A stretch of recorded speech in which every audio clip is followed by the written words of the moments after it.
Hey guys, I'm Emily and welcome back to Regala Sisters. Today I'm going to be telling you my top 10 Doctor Who companions, and all of these will be those featured in the 2005 reboot onwards. I've tried to spread these out evenly between the Doctors that have featured since Doctor Who came back in 2005, but obviously one has featured in Classic Who, and there are a few that have featured in more than one Doctor Who story, or they've been with more than one Doctor, if that makes sense. So I'm going to start at number 10, and I've put Nardole at number 10.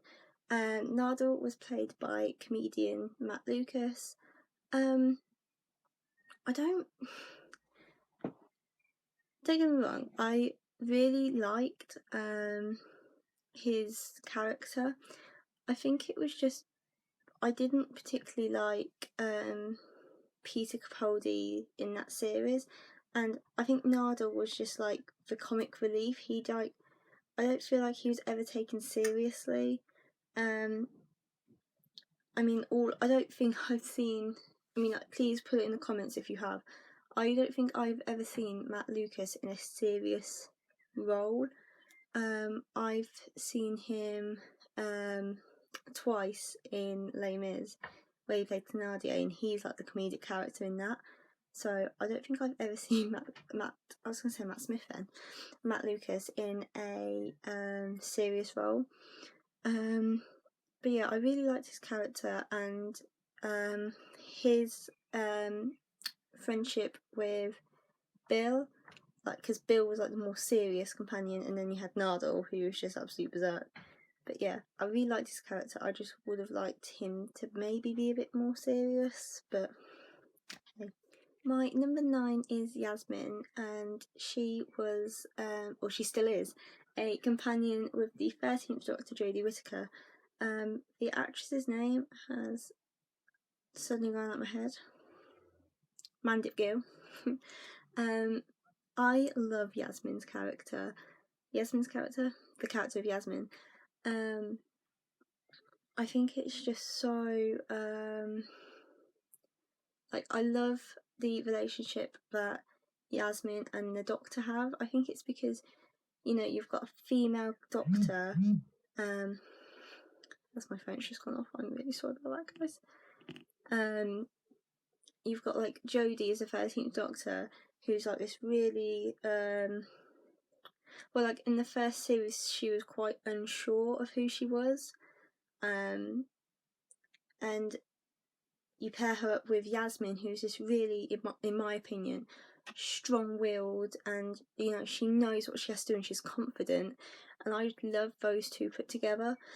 I love how she kind of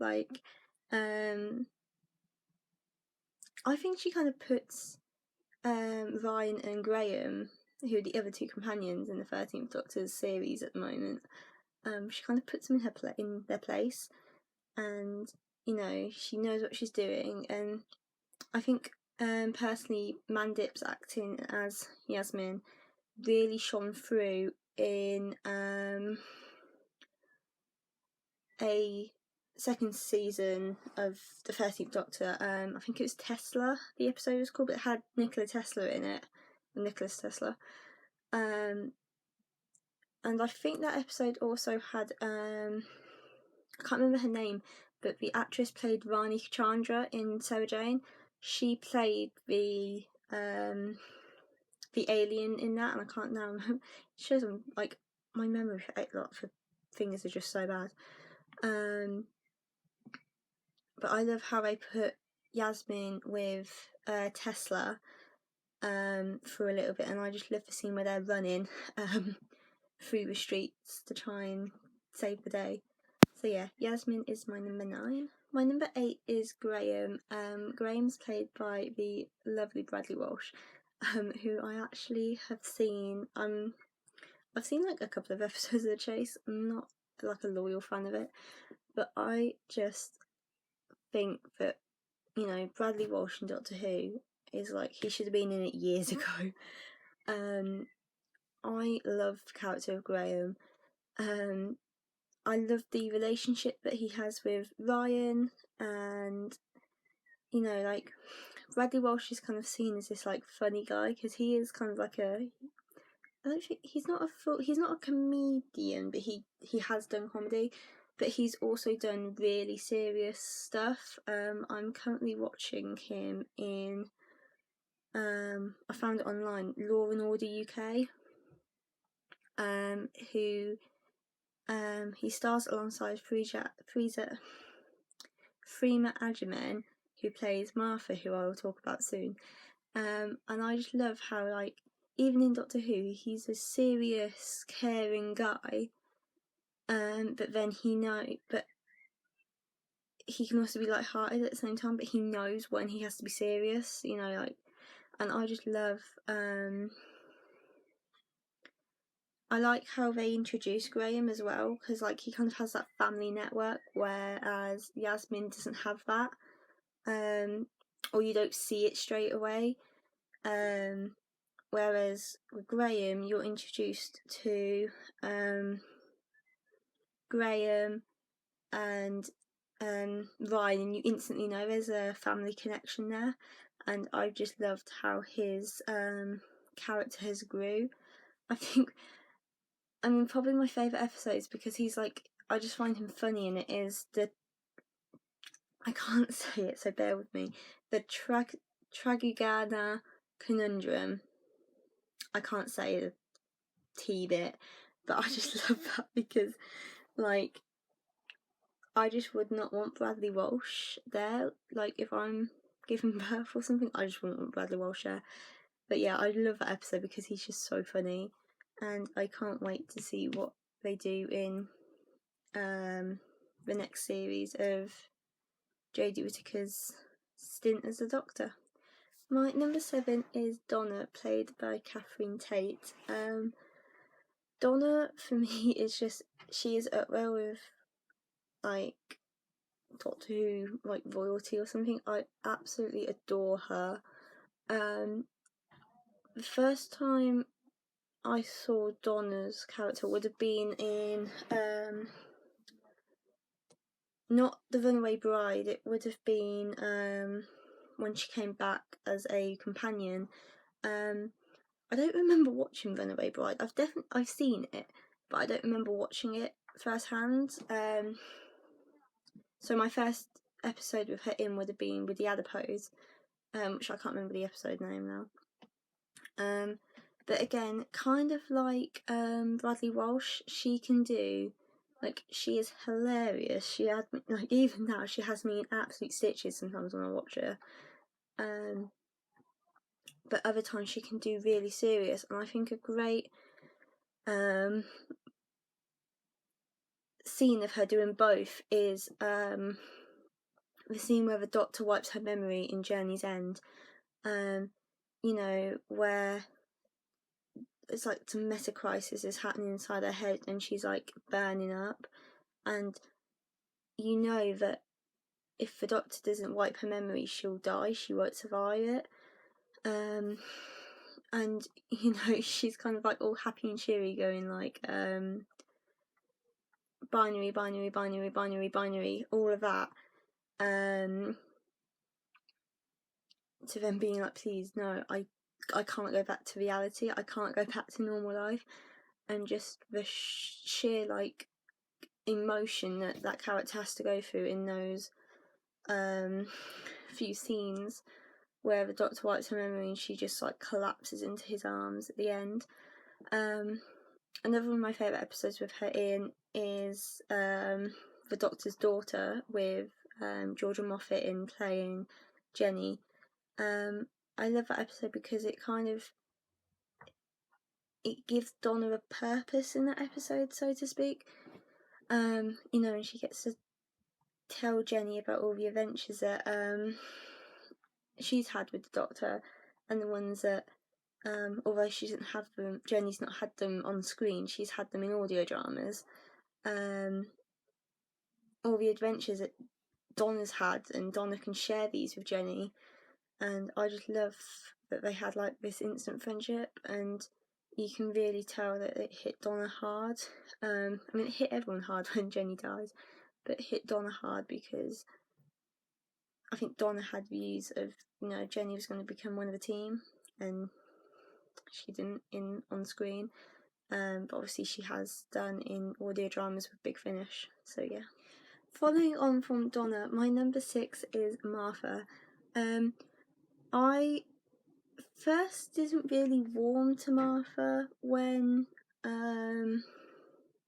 she first came on screen in Smith and Jones. I warmed to her much more as the episodes with her went on, and her entrance into Doctor Who kind of reminds me of Rose in the first episode of the reboot, called Rose, whereas like Martha doesn't believe that you know, what she's hearing, you know, like in that episode in Smith and Jones, the Doctor is introduced as John Smith or Mr. Smith, and you know, the Doctor has to stand there and explain whilst they're like on the moon that he's not who he says he is, and he's got 2 hearts, and he you know, he regenerates and that sort of stuff. And I love that, you know, in the end that the Doctor wins Martha's trust, and I just love as well how Martha is so strong-willed, and obviously when Martha leaves and then comes back when Donna is in the show, and the Doctor has Martha and Donna together, you see how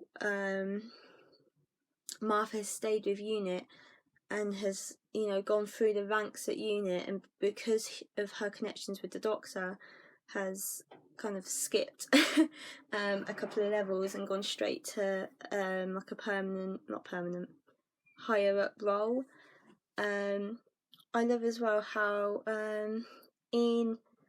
if you've not seen it, they released a Farewell Sarah Jane, which was the ending to Sarah Jane Adventures, around the time when it would have been Liz Sladen's anniversary of Liz Sladen's death. And in that you get a small hint that Mickey and Martha got together, which I think is so sweet because I love Mickey as well. And I just think them two together would be, like, I would love to see that either on screen or in an audio drama, or like a book or something. I don't know, I'd love to see that. Comment down below if you would also like to see something like that. My favourite episode with Martha in, probably, it would either be Smith and Jones or Shakespeare's Globe, her first 2. Because she's still trying to work out who the Doctor is, and you know, he's still trying to gain her trust. And yeah, I also love that Frida Adamen has it wasn't her first role in Doctor Who. She played someone at Canary Wharf in the series 2 finale, I think, with Cybermen and Daleks. And that character is mentioned in Smith and Jones as their cousins. So yeah, I just think that's really sweet that Freema's past role in Doctor Who also gets a mention when she comes in as a companion to play Martha. My number 5 is Clara. Now, I absolutely loved Clara's character when she first came in. I know a lot of people didn't. Like, a lot of people got sick of her, and I understand why, because, you know, she came in as Souffle Girl, as we knew her in Oswin, and then she came back again as a Victorian barmaid, and then came back again. I think she came back 4 times in all before, I think on her like 3rd or 4th time, made it permanent that she was staying around and she was Clara. But I actually really liked her character, and I loved that was kind of the storyline for the end of Matt's time as the 11th Doctor, in the fact that he spent most of the time trying to figure out who on earth she was. And my favourite episode with Clara in, actually, because she kind of takes the forefront a bit, is The Name of the Doctor, where she finally figures out what her purpose is in the Doctor's life. And I think that it's beautifully written, I think. And, you know, Clara finally I don't think the other companions understood that apart from Rose in Modern Who, in rebooted Who, apart from Rose,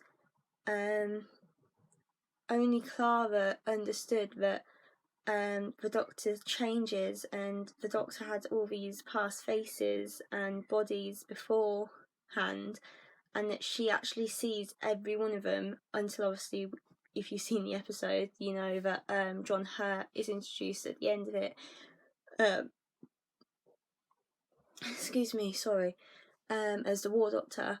And I just think that it is absolutely gorgeous, that episode, and it brings back the Grace Intelligence, which was, I think it was first introduced to us in a Christmas special. I think it was a Christmas special. I think Matt did it on his own, because I think it was the time where Amy and Rory had left, and he hadn't met Clara yet as Clara, so he did that whole special on his own. And it was the one with Alexandra Armstrong in it as the pilot. Again, can't remember its name. It was like The Lion, Witch and something. It was based on Narnia or something, I don't know. But yeah, I'm one of the few people that actually adore Clara's character, and I love Jenna Coleman, who plays her. I'm a big fan of Victoria, which she went and done after she left Who. And yeah, I love her work, and I kind of wish they didn't kill her off in Face the Raven. And yeah, I miss her actually a lot. She's one companion that I wish, if they could bring her back, I hope they do one day in some way or form. They brought Rose back for the 50th, so I would like to see Jenna back for maybe for the 60th, or if they do like a 75th in years to come.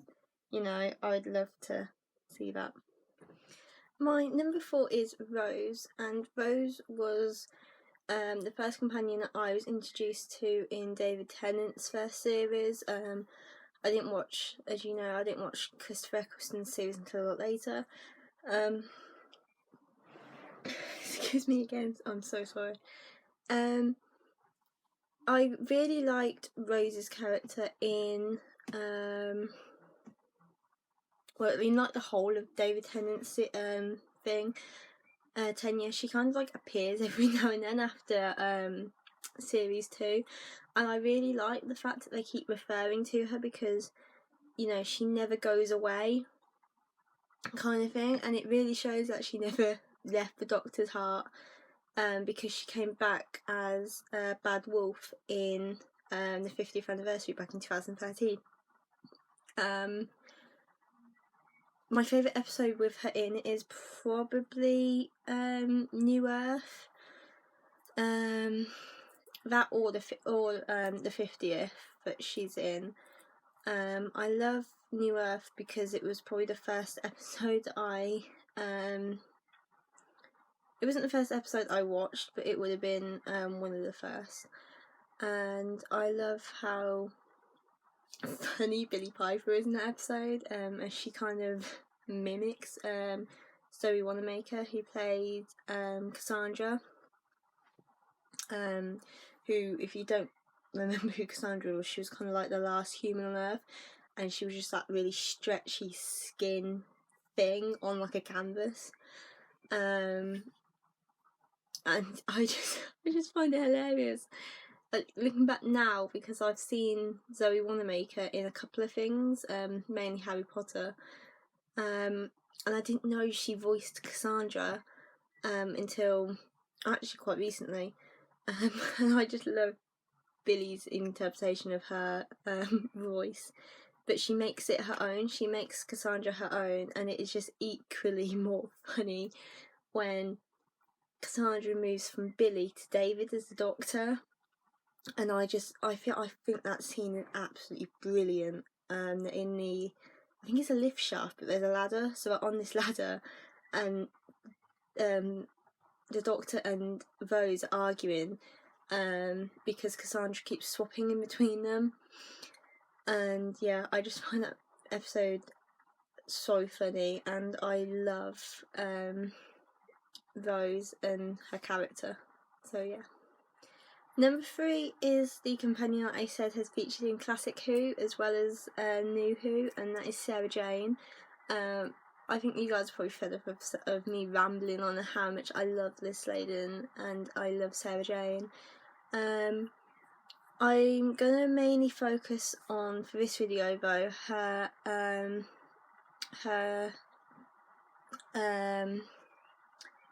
coming into school reunion in series 2 of David's first series of the Doctor, and her coming back in series 4 for the series 4 finale. When I watched school reunion, I did not know who Sarah Jane was, and I found it just so fascinating that a character who had been in Doctor Who years and years ago could come back, and you know, it kind of shows that the Doctor never forgot Sarah Jane. I am so sorry if you can hear the rain outside. I'm actually just going to shut my window.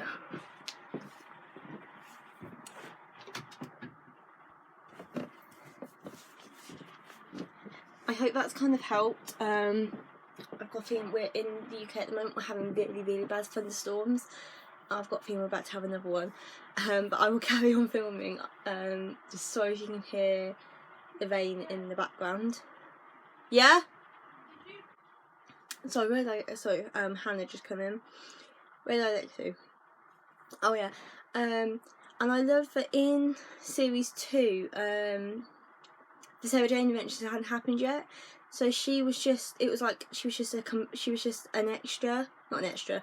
She was just a character that was coming in for the one episode, and that was probably it. We didn't know if we'd ever see her again, which I think really is made poignant at the end of that episode, where she says, I may never see you again, or something she says, and David, as the Doctor, is like, oh, don't say that, and she's like, no, say it this time, and then she goes, goodbye my Sarah, or farewell my Sarah Jane, which I love that line. I think it's so sweet. And then when she comes back in series 4 for the series 4 finale, the Sarah Jane adventures were happening, they were filmed, and in Doctor Who in series 4, if you hadn't watched the Sarah Jane adventures, you were introduced to Luke, who was Sarah's son. If you want me to do a video on my top 10 Sarah Jane adventure episodes, give this video a thumbs up and comment in the description box below if you would like to see that. So I'm just watching this weather because it's a bit mad. So yeah, and I obviously think, I mean, it's such a shame that Liz is no longer around, but I love now that the fans have got some closure on her life and her legacy lives on. My number 2 is Rory, who was one of the 11th Doctor companions. I've put him at number 2 because I love his and Arthur Darvill's character progression throughout his time on the show. I love how he kind of went from this really shy, like, nurse who wasn't really in it a lot in series 5, and I feel like he could have been in it a lot more. I think his first major episode for me would have been the one where he got like murdered by the old granny in the Dream Lord episode. I think that's when Rory really came into his own, and you know, we hadn't seen him. Well, we hadn't seen Rory for a while. Some time had passed between the episodes. Not in like weeks of when they were being broadcast, but time in Wholand, as I like to call it, had moved on, and I think from then on Rory was considered a much more involved character, and I love you know, the connection that he has with Amy, being his wife, or being Amy's husband, not Amy's wife, Amy's husband, and then getting to know River as his daughter, and not just a friend, and then having the Doctor as his son-in-law. I would love to be in that family. I'm just saying, like, you know, having River as like, I don't know, I've always seen, like, if I ever wanted to go into one family in Doctor Who, it would be the Ponds, because I just love the idea of having River as like a big sister and the Doctor as like a brother-in-law, and then having Amy and Rory, who are these really cool people as parents. That's a different video altogether. But I've put him at 2 because I think he has one of the best character progressions in the series so far, and I've carried on following after Arvel since he left the show, and I've loved a lot of what he's done since, mainly Broadchurch, and I want to say, I'm going to get this wrong, I think. I know he was in one of these. I love his character in DC Legends of Tomorrow. It was Arrow he was in one of the two. And yeah, I also love they've done like a little video on the Doctor Who Lockdown YouTube channel that I follow, and it's kind of like, it gives a bit of an insight into his life with Amy, and they actually have a son, and it kind of gives you a bit more insight into that, and I'm also hoping to buy or listen to the Rory Williams audio dramas that Big Finish are producing later on in the year, I think, or they're being released next year.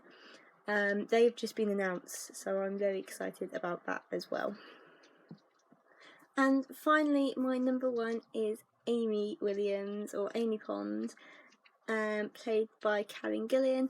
I really toed between putting Sarah Jane first and Amy third, but all in all I decided that I've seen more of Amy's episodes. I can't rate Amy highly enough actually as a companion. I absolutely adore her.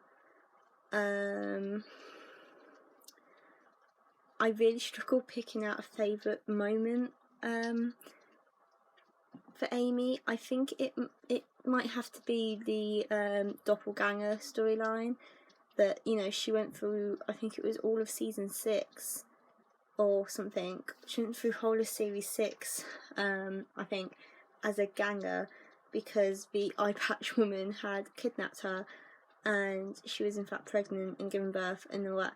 And then the whole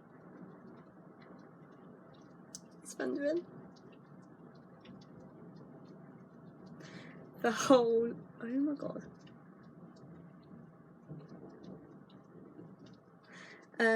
the whole